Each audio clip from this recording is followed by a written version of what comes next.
A federal court rejected Alabama's newly drawn congressional map for a second time on Tuesday. The unanimous decision comes just 3 months after the state's lawmakers ignored the panel's previous orders to include a second majority black district, or, quote, something quite close to it. Hansi Lo Wang joins us now. He is a correspondent for National Public Radio with an expertise in redistricting and election-related issues.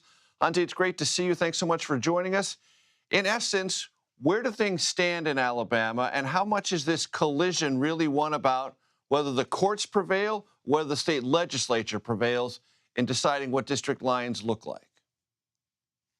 Well, where it stands right now in Alabama is that congressional map that the Republican-controlled state legislature passed in July has been struck down by these three federal judges. And they said they are deeply disturbed, they are troubled that the state legislature did not follow their order earlier to draw a map that includes two districts where Black Alabamians have a realistic opportunity of electing their preferred candidate for the U.S. House of Representatives. And in the state of Alabama, where voting is so racially polarized, two Black opportunity districts means you have to have two majority Black districts or something quite close to it, in the words of these judges. That's not what state legislature did, and they only drew one opportunity district for Black Alabamians. And now you have Alabama saying that they are planning to appeal this ruling, this new ruling from the three-judge court, to the U.S. Supreme Court. And it's coming just about 3 months after the Supreme Court already weighed in this case. And essentially, Alabama's already lost at the Supreme Court and were sent back to this three-judge court. But now Alabama's trying to get back to the Supreme Court and trying to get that state legislature-approved map in place for the next year's elections. Right. And Hansi, separate from whatever the Supreme Court may or may not do, as I understand it, a special master has been assigned to create new lines by September 25th. Is that correct? That's right. The three-judge court has appointed experts to come up with three different proposals that would replace the map that's been struck down.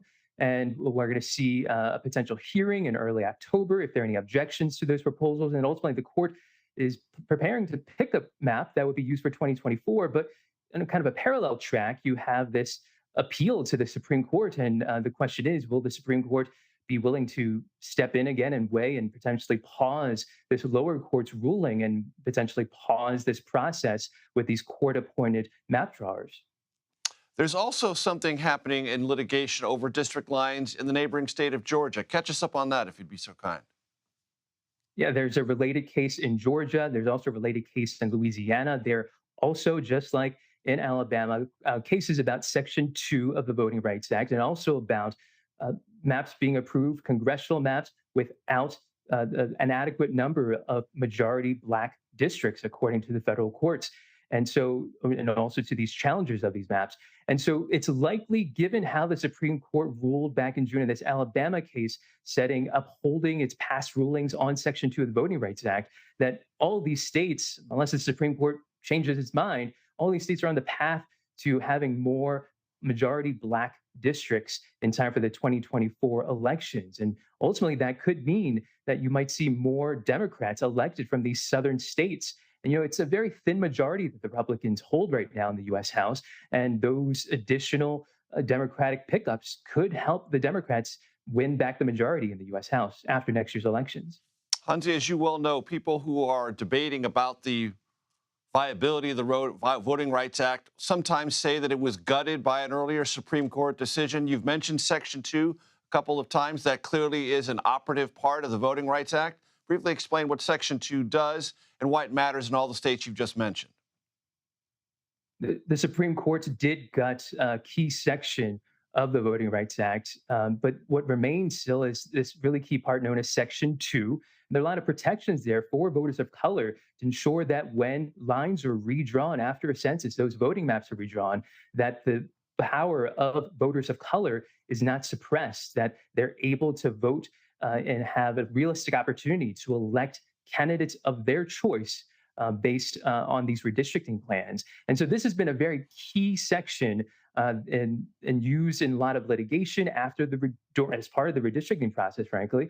And it's a way to ensure that the power of voters, of specifically voters of color, is not diminished, is not diluted. One thing should mention is that there is another lawsuit I'm tracking out of Arkansas, which is questioning whether who can actually bring these Section 2 lawsuits. So this is a potential way to potentially gut Section 2 of the Voting Rights Act.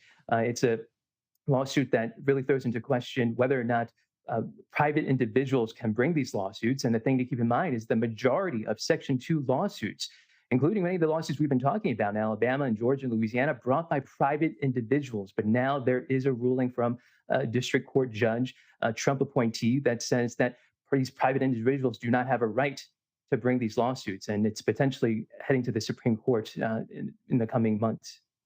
Who has standing and what that standing might or might not represent in a court of law as it regards to state district lines. Hansi Lo Wang with National Public Radio. Thank you so much. Thank you.